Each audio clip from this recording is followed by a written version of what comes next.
রাস্তাঘাটে প্রেগন্যান্ট যে কাউকে দেখলেই তার জন্য আমার একটা আলাদা রেসপেক্ট থাকে, কিন্তু এই অন্তঃসত্ত্বা অবস্থায় ধূম্রদণ্ডিকার সেবন একদমই বাঞ্ছনীয় নয়। সিগন্যালের সময় যারা জেব্রা ক্রসিং এ নিজেদের গাড়ি তুলে দেয় তাদের জন্যও আমার মনের মধ্যে থাকে একটা ইউনিক টাইপের রেসপেক্ট, যাকে ইংরেজিতে বলা হয় ডিসরেসপেক্ট। রথের দিন আমাকে আমাদের লেডি এজেন্ট জোর করে বাড়ি থেকে বাইরে বার করে রথ দেখাবে বলে কি দেখালো দেখুন। আমি জিজ্ঞেস করলাম, তুমি তো রথ দেখাবে বললে, এটা আবার কি ধরনের রথ? বললো, কেন, স্বর্গরথ। কি যে একটা চলছে দুনিয়ায়, অর্ডার আর প্লিজ একসাথে কি করে লেখা হয় সেটাই খুব বিস্ময়কর একটা ব্যাপার। মানে কাউকে আদেশ করতে গেলেও প্লিজ বলতে হবে, যেমন प्लीज प्लीज मेरे साथ आइए। प्लीज मेरे साथ आइए। हाँ, जब नहीं आता please get out of here। কলা গাছের ফুলকে যেমন বলা হয় কলার মোচা, তেমনি চকোলেট গাছের ফুলকে বলা হয় চকো মোচা। আমাদের লেডি এজেন্ট জানালেন যে আরে ওটা মোচা নয়, মোকা। আমি বললাম ইয়েস, আর আমি 4 বর্ণের বোকা। দেখতে পেলাম স্বচ্ছ ভারত অভিযানের হেডকোয়ার্টারের স্থায়ী ঠিকানা এখন কেয়ার অফ ফুটপাথ।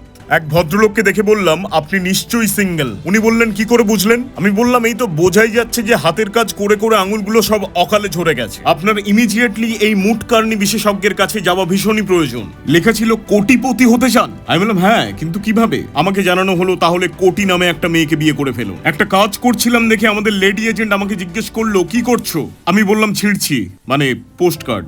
একটা দোকানে এক ভদ্রলোককে আরেকজন জিজ্ঞেস করছিলেন, আরে আপনি কি ডিজে অরুণ? উনি বললেন, না, আমি অরুণ চ্যাটার্জি, আমি ইন্ডাস্ট্রি। আর আমি শ্রীতম সোনা ব্যানার্জি, আমি ইন্ডাস ভ্যালি। লেডি এজেন্ট বললেন, রথযাত্রার দিন নাকি নন ভেজ খেতে নেই। আমি জিজ্ঞেস করলাম, এইসব কোথায় লেখা আছে? উনি বললেন, রায় ও মার্টিনের প্রশ্ন বিচিত্রায়। বাসে লেখা ছিল, গেটে ঝুলিবেন না, তার মানে আপনার গলায় দড়ি দিয়ে ঝোলার থাকলে অন্য কোথাও গিয়ে ঝুলুন, কিন্তু বাসের গেটে ঝুলিবেন না। দুপুর 6:30 নিউ ইয়র্কের টাইম স্কোয়ারের আদলে তৈরি শিয়ালদার শিয়াল স্কোয়ার দিয়ে যেতে যেতে ওয়েদার ক্লিয়ার থাকার কারণে চোখে পড়লো কলকাতা থেকেই দেখা যাচ্ছে পুরীর বিশ্ববিখ্যাত রথের চূড়া। রথের মেলার একটা আলাদাই ক্রেজ আছে যা বুঝলাম। সালা ডাইনোসর অব্দি কবর থেকে উঠে এসেছে বিলুপ্ত দশা কাটিয়ে, এবং তাকে হাত নেড়ে অভিবাদন জানাচ্ছেন সজল বাবু। রথের মেলায় প্রকাশ্যে ঘুষ নিতে দেখা গেল আমাদের লেডি এজেন্টকে। ওপেনলি তোলা তুলছে, কি সাহস!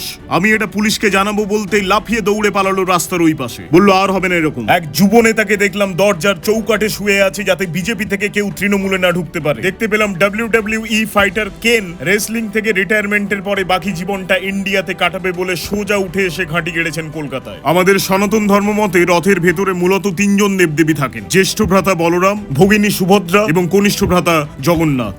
রথের মেলায় ভিড় নিয়ন্ত্রণ করার জন্য মাঝে মধ্যে করা হচ্ছিল তুমুল লাঠিচার্জ। এটা অনেকেই জানেন না যে রথযাত্রা উৎসবের নাম এফিডেভিট করিয়ে রাখা হয়েছে পাপড় ও জিলিপি উৎসব। ঠিক সেরকমই বিশ্বকর্মা পুজোর নাম বদলে এবারে রাখা হবে বাংলা উৎসব। শেষে আমার মানসিক স্বাস্থ্যের সুস্থতা কামনা করে, মানে আমি যাতে এরকম ভাট না বকি, তার জন্য মহাদেবের কাছে পুজো দিলেন আমাদের লেডি এজেন্ট। তাই প্রচুর শেয়ার করে ভিডিওটাকে ভাইরাস করে দাও।